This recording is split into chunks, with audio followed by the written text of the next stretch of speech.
In today's video, I'm going to teach you how to set up inbound email in Postmark. Inbound email in Postmark lets you receive messages into your application and have Postmark send the parsed contents to your server as a JSON webhook. This is perfect for handling replies to notifications, turning emails into support tickets or issues, and automating any workflow that starts from an incoming message. We'll start inside your Postmark account. Head to the servers area and either create a new server or choose one you already use for outbound messages.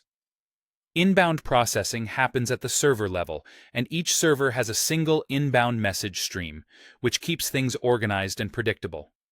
Next, open the inbound settings for that server. You'll see a unique inbound email address assigned to your stream.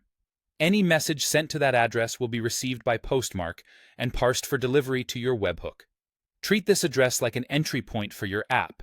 You can share it directly, forward mail to it, or route specific replies there using your email provider. If you need to rotate it later, you can generate a new address in the same settings. Now, set up your webhook endpoint. This is a URL on your application that accepts HTTP post requests with a JSON body. Add your endpoint URL to the inbound settings and save. Make sure your endpoint returns an HTTP 200 OK when it receives valid data and responds quickly. A common pattern is to acknowledge the request immediately and offload heavy processing to a background job. Use the built-in check button in Postmark to send a sample payload and verify that your endpoint is reachable and behaving correctly. With your webhook in place, it's time to test. Send an email to your unique inbound address. When Postmark receives it, it will post a JSON payload to your endpoint.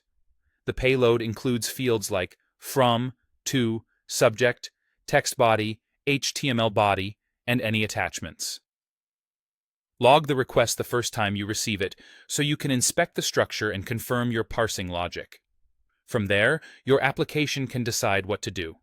Store the message in your database, create or update a ticket, trigger a workflow, or even send an automated reply. A few quick tips as you finalize things. Handle both plain text and HTML bodies. Consider how you'll manage attachments safely. And add basic retry or idempotency logic so duplicated deliveries don't create duplicate records.